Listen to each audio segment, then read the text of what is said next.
ba? Yes, Arky. Bale, inaantay na lang namin ng approval sa munisipyo. Good. May bidding sa 20 ha? Siguraduhin mo kompleto lahat ng papers. Magkaroon ka na rin ng backup plan. Noted, Architect. Bale, waiting na lang kami sa senior sa firm. Hello, Arky. Hello. Ba yung mga signal? Wait lang, ma. Paano ba ito, radyo? Lipat mo muna to. Oo, ma. Wait lang. Sandali lang, okay? Sorry, ma. Pasensya na, ah. Bigla kasing nawala na signal, eh. Alam mo namang mahalaga sa akin tong trabahong to. Kung pwede lang sanang mag-DND ako buong araw, eh. Ginawa ko na. Ha? DND? Ano ibig sabihin nun? Pero mga kabataan talaga, hindi ko na maintindihan. Parang yung pinsan mo nung isang araw, nag-7-8 ba yun? 7-8? Ano naman? 6-7 yun. Tsaka, DND, it means do not disturb. Ah, do not disturb. Eh di parang nung maliit ka pa, dati. Dati? Oo, nung maliit ka pa naman, wala pa namang mga technology. Oo nga, no. Paano nga ulit yun, ma? Paano? Eto, papakita ko.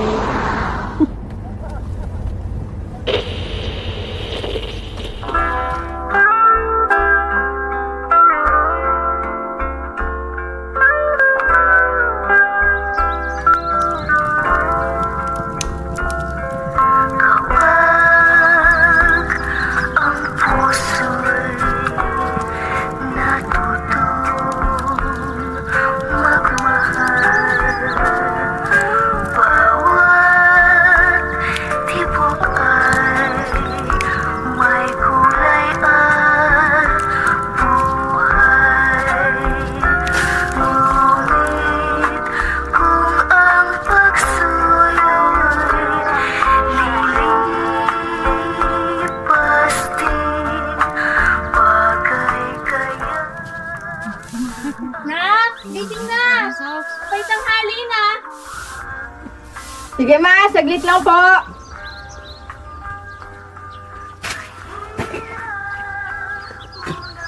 Nak! Baba na dyan! Naghahain na ako dito! Kakain na!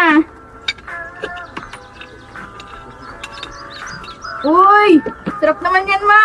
Ano yan, tuyo? Tara na! Kakain na tayo. Kakain na.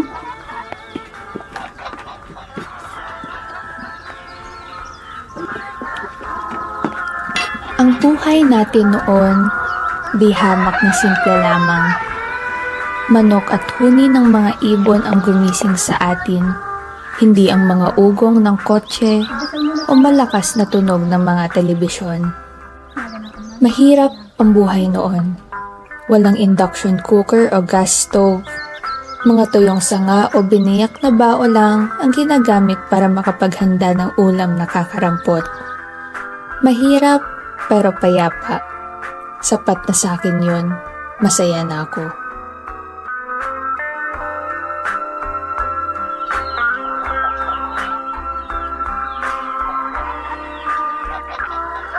Lagi tayong magkasama noon. Lagi kang nakabuntot sa akin hanggang taniman sa bukid. Hindi natin kailangan ng kahit anong modernong kagamitan. Sa estado ng buhay natin, hindi na natin iyon kailangan. Tsaka, lagi naman tayong magkasama. Para saan pa ang telepono o mga gadgets na yan?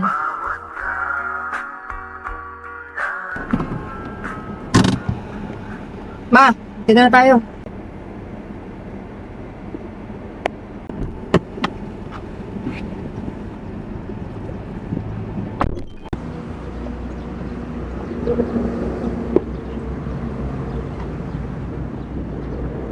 Ha?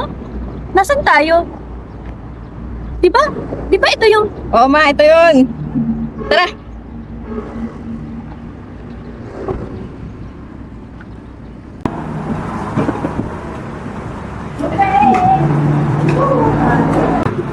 Ate, order. Yes po, ano pong order nila? Dalawang special pan. Dalawa po? Kasama po ba kayo? Oo, mama ko.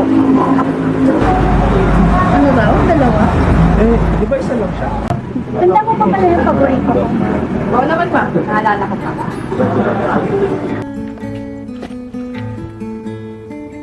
Uy, JM, yung mama mo. Nak! Hello po, Aling Delia. May pasalubong ako oh! Sige, Jem. Uwi na muna kami. Laro ulit tayo bukas, ha? Daling ko yung saranggola ko. Palipad tayo sa parang. Sige, Sam, tara. Taya!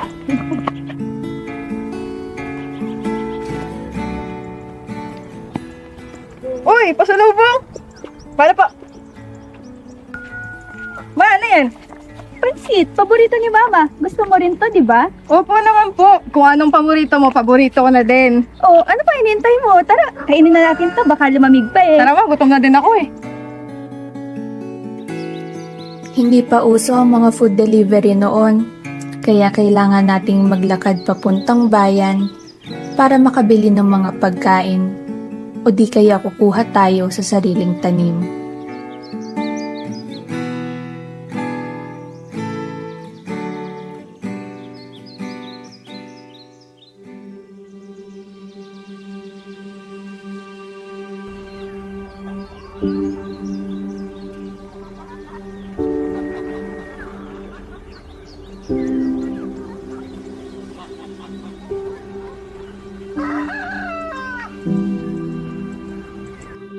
Naalala ko pa noon kapag nagkakasakit ako, tanging mga halamang gamot lang ang binibigay ni Mama sa akin. Malayo kasi kami noon sa bayan. Wala naman kaming phone o sasakyan para makapunta sa hospital. Kami lang din dalawa ang nasa bahay. Matagal na kasing nawala si Papa dahil sa sakit sa puso. Simula noon, ako na lang ang naging sandalan ni Mama sa mga panahong kailangan niya ng karamay.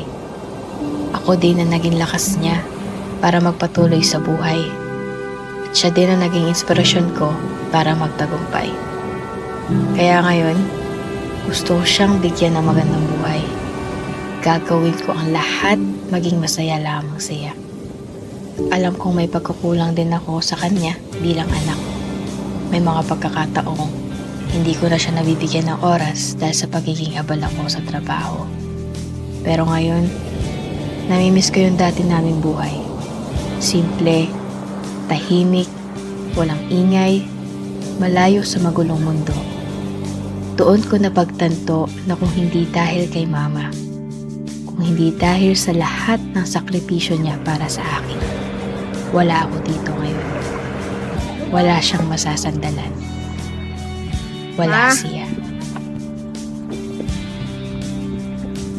Ma! Ma!